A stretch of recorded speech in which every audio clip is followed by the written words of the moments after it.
नमस्कार दोस्तों, कृष्णा पूजा चैनल में आपका हार्दिक स्वागत है। फ्रेंड्स, आज की इस वीडियो में मैं आपको सुनाने जा रही हूँ पद्मनी एकादशी व्रत की कथा।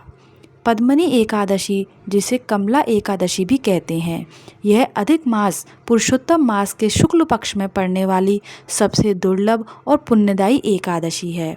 3 साल में एक बार आने वाले इस व्रत का महत्व सभी एकादशियों में सर्वश्रेष्ठ माना जाता है। पौराणिक मान्यता के अनुसार इस व्रत को करने से व्यक्ति को 1000 वर्षों तक तपस्या करने के समान पुण्य फल प्राप्त होता है। चलिए फ्रेंड्स, अब सुनने जा रहे हैं पद्मनी एकादशी व्रत की कथा। धर्मराज युधिष्ठिर कहने लगे कि हे जनार्दन, आपने सभी एकादशियों का विस्तार पूर्वक वर्णन कर मुझे सुनाया है। अब आप कृपा करके मुझे अधिक मास के शुक्ल पक्ष की एकादशी का क्या नाम है तथा उसकी विधि क्या है, इन सब के बारे में बताइए। श्री भगवान बोले, हे राजन, अधिक मास में शुक्ल पक्ष में जो एकादशी आती है वह पद्मनी कमला एकादशी कहलाती है। इस व्रत को करने पर मनुष्य कीर्ति प्राप्त करके वैकुंठ को जाता है, जो मनुष्यों के लिए भी दुर्लभ है। इसका महात्म्य मैं तुमसे कहता हूँ, ध्यान पूर्वक श्रवण करो। त्रेता युग में महिष्मती पुरी के राजा थे। वे हेहय नामक राजा के वंश थे।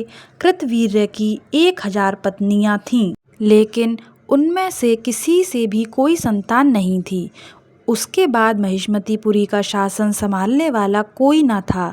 इसको लेकर राजा परेशान रहते थे। उन्होंने हर प्रकार के उपाय कर लिए, लेकिन कोई लाभ नहीं हुआ। इसके बाद राजा कृतवीर्य ने तपस्या करने का निर्णय लिया। उनके साथ उनकी एक पत्नी पद्मनी भी वन जाने के लिए तैयार हो गईं। राजा ने अपना पदभार मंत्री को सौंप दिया और योगी का वेश धारण कर पत्नी पद्मनी के साथ गंधमान पर्वत पर तप करने निकल पड़े। कहा जाता है कि पद्मनी और कृतवीर्य ने 10,000 साल तक तप किया, परंतु फिर भी संतान प्राप्ति नहीं हुई। सौभाग्यवश एक दिन रानी पद्मनी की भेंट सती अनुसुईया से हुई। तब उसने सती अनुसुईया को अपनी सारी कथा सुनाई। तब सती अनुसुईया ने रानी पद्मनी को अधिक मास का व्रत करने की सलाह दी। उन्होंने बताया कि रानी पद्मनी को अधिक मास के शुक्ल पक्ष की एकादशी व्रत करने के लिए कहा। सती अनुसुईया ने कहा, यह बहुत ही दुर्लभ व्रत है और इसके पालन से तुम्हारी मनोकामना अवश्य ही पूर्ण होगी। रानी पद्मनी ने संतान प्राप्ति की कामना के साथ इस एकादशी के व्रत का संकल्प किया और पूरे विधि विधान के साथ निराहार रहकर एकादशी के व्रत का पालन किया। व्रत के पूर्ण होने पर भगवान विष्णु प्रकट हुए और रानी पद्मनी से वरदान मांगने के लिए कहा। तब रानी पद्मनी ने भगवान विष्णु से सर्वगुण संपन्न संतान की कामना करी। रानी पद्मनी ने भगवान विष्णु से कहा, हे प्रभु, मुझे ऐसी संतान दीजिए जो अत्यंत ही गुणवान, रूपवान और बलवान हो। तीनों लोकों में उसकी कीर्ति हो, उसके समान कोई दूजा ना हो। उसका सामर्थ्य ऐसा हो कि भगवान के अतिरिक्त कोई भी उसको पराजित ना कर सके। भगवान ने रानी पद्मनी को उसकी इच्छा के अनुसार वर प्रदान किया। रानी पद्मनी ने सर्वगुण संपन्न पुत्र को जन्म दिया। उसका नाम कीर्तवीर्य अर्जुन रखा गया।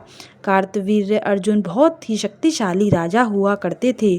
उनकी कीर्ति तीनों लोकों में फैली थी। भगवान श्री कृष्ण ने कहा, हे युधिष्ठिर, जो भी मनुष्य इस परम दुर्लभ और महान पुण्य देने वाली पद्मनी एकादशी का व्रत करेगा, इसके महात्म्य और परम पुण्य देने वाली कथा को पढ़ेगा या श्रवण करेगा, उसके इस जन्म के साथ पूर्व जन्म के पापों का भी क्षय होगा और मृत्यु के बाद उसे वैकुंठ वास प्राप्त होगा।